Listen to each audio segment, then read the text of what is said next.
What is up, guys? Welcome back to another video. My name is Royce Chamberlin, and today we're going to cover some news, actually, which is something new for me. Camera news, of course, not political or anything like that. I'm not going to talk about bridges collapsing, but I'm going to talk about the camera world. I got this email from Canon announcing that they are developing the EOS R1, which is their newest or their first flagship model for the EOS R system. We're gonna dive into this, we're gonna look at it, we're gonna see what Canon has new to offer. It's been a minute since Canon has come out with a new flagship item. You know, things like the R5 and the R5C and the C70, those are great, and then they came out with smaller things like the R3, and but this is supposed to be something new. It's supposed to be something different.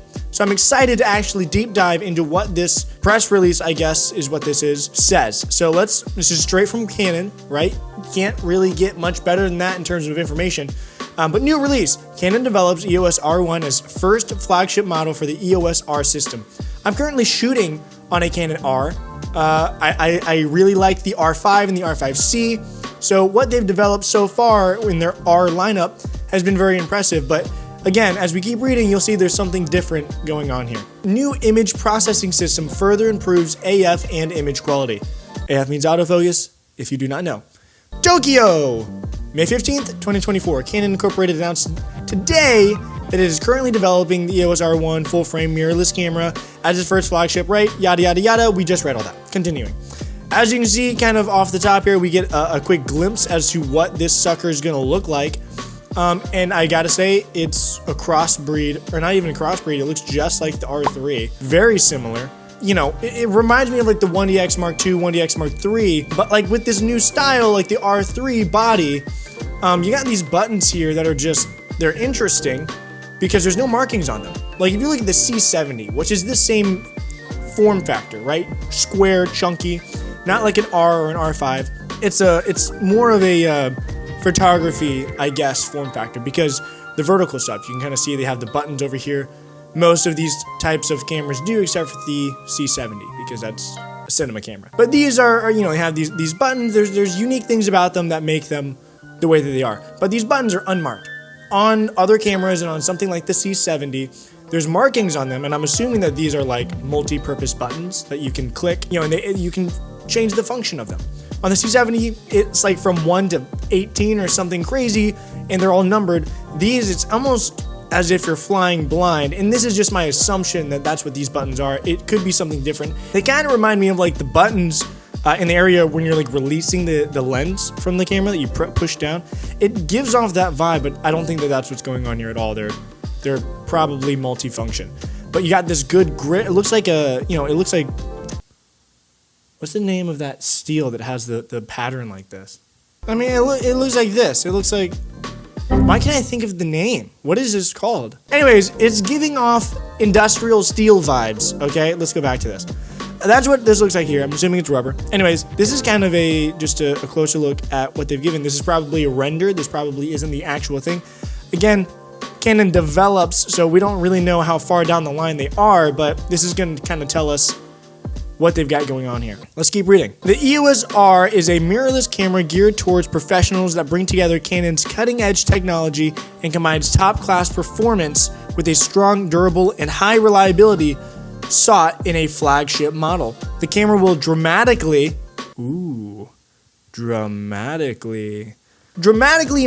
the performance of both still images and video and meet the high requirements of professionals on the front lines of a wide range of fields, including sports, news reporting, and video production. So this is sounding like it's going to be a all-around incredible product. It's not directed directly towards photography or directly towards videography.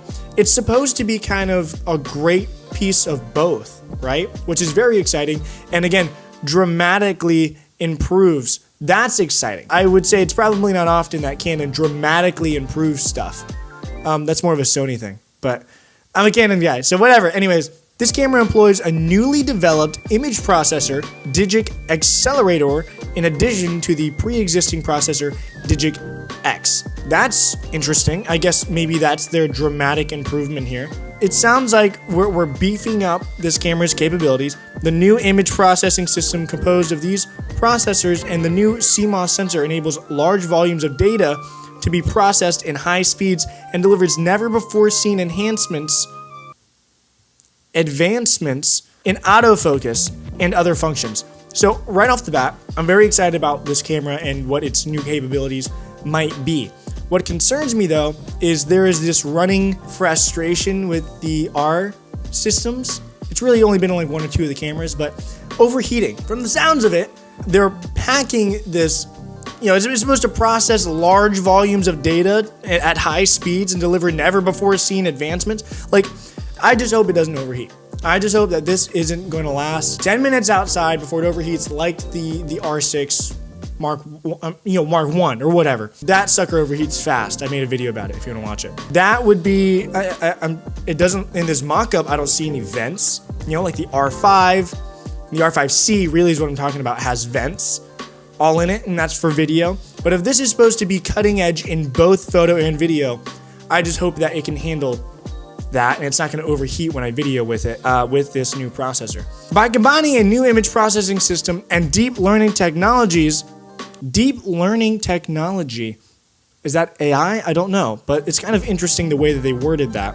Deep learning technology. To an advanced degree, Canon has achieved high speed and high accuracy subject recognition. Okay. Subject tracking accuracy has been improved so that in team sporting events where multiple subjects intersect, the target subject can continually be tracked even if another player passes directly in front of them. That's interesting. In addition, the AF, action priority function, recognizes subject movement by rapidly analyzing the subject's status.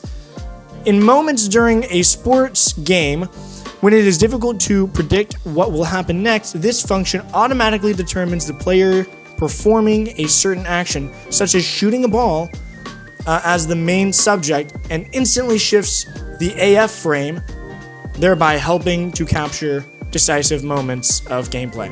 So, really interesting. It does sound like it's becoming very, very smart, and that to me does sound like that there is AI in this. I may be dead wrong with the idea that AI is going to be put into this camera. Saying that the camera will be able to determine, it sounds like there's some intelligence in there, right? Artificial intelligence. But nonetheless, there's something going on in this camera that's really interesting. The combination of the new image processing system and deep learning technologies will help to improve image quality. Canon implements the image noise reduction function, which has been previously developed and improved as part of the software for PCs, as a camera function to further improve image quality to contribute to users' creativity. Interesting, less noise in our images. That's always a plus, right? Canon is working on field tests for this camera and will support capturing definitive and impactful moments at international sporting events and to be held in the future. Canon will continue to expand the EOS R system lineup of fascinating cameras and RF lenses, thereby continuing to meet the demands of the wide range of users and contribute to the development of photography and video culture. Love to hear that from Canon. Love to see new stuff coming from Canon.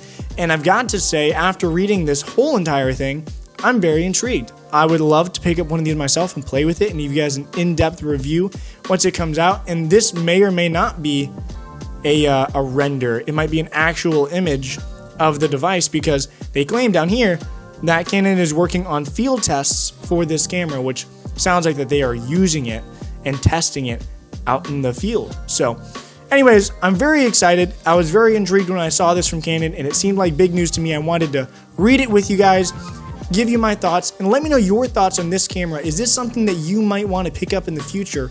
And do these improvements intrigue you?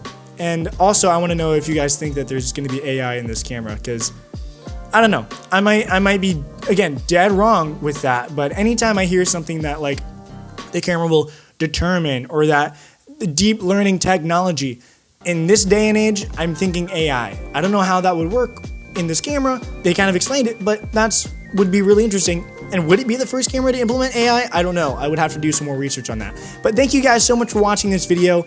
I hope you guys enjoyed it and found it educational. Let me know again in the comments, and do not forget to subscribe. Peace out.